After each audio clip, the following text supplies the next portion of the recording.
in uusan afurkiisa hal mar uusan cunin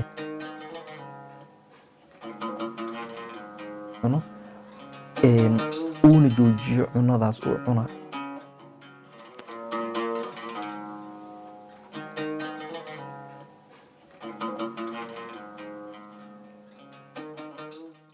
السلام عليكم ورحمة الله وبركاته. أمد الصومالية طمان waxaa idin leeyahay Ramadaan wanaagsan. maanta waxaan jeclaystay inaan idin wadaago waxa loo yaqaan heartburn ama laabjeex. laabjeexa aad iyo aad ayaa loogu dhiban yahay xilliga Ramadaanka, khaasatan markii la afuro kadib ama markii la suxuurto kadib. laabjeex wuxuu ka imaadaa aashitada caloosha oo qofka laabta u soo gasha kadib wuxuu dareemayaa laabtii inay hurto ama u gubato. marka waxaa u fududeynaya aashitadaas ama acidka caloosha ku jirto inuu soo gasho laabta muscle yar oo loo yaqaano sphincter muscle oo dibca ama xilli qaldan furma. marka xilliyada qaldan uu furmi karo waa xilliyada qofka uusan wax cunaynin, laakiin xilliga saxan oo la rabo inuu furmo waa qofka markuu wax laqaayo si caloosha ay wax u galaan. marka sphincter muscle-ka markuu furmo aashitadii markay caloosha gasho qof caloosha ka soo baxdo ay soo gasho laabta ayuu qofku wuxuu dareemayaa in laabta ay gubanayso.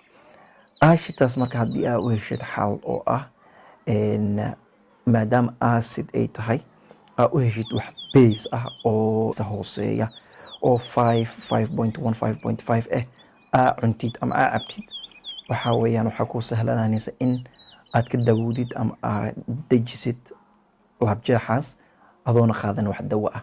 marka waxyaabaha oo aad ugu fiican yahay inuu qofka qaato xilligaas oo kale waxaa ka mid ah cucumberka ama Soomaalida ay dhahdo qajaarka. sidoo kale dhakhaatiirtu waxay recommend gareeyaan in qofku isku shiito spinachka wax loo yaqaano iyo caanaha qofka isku shiito smoothie uu ka dhigto, waxaa u sahlananayso inuu acidkaas uu dego. sidoo kale waxaa qofka lagula taliyaa ama aad ugu fiican tahay inuu cuno cunadiisa 2 saac ama 2 saac iyo bar ka hor intuusan seexan ka hor.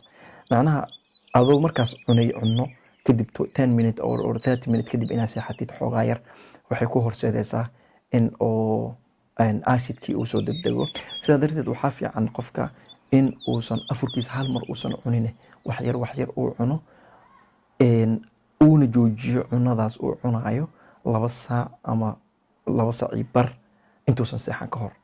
saxuurtiina hadduu cunteeyo intuu soo jeedi karo uu soo jeedo salaada subax uu sugo kadib waxay noqonaysaa qofka inuu maalinkiisa ku dhammaysto asoona ka sheeganaynin gaas ama waxa loo yaqaano heartburn-ka ama laabjeex Soomaalida ay dhahaan. maxaan rajeynaa insha allah in ayaa mawduuca inaad ka wada faa'iidaysataan, asxaabtiina la wadaaga. waad ku mahadsantihiin waqtigiina. wassalaamu calaykum waraxmatullaahi wabarakaatu.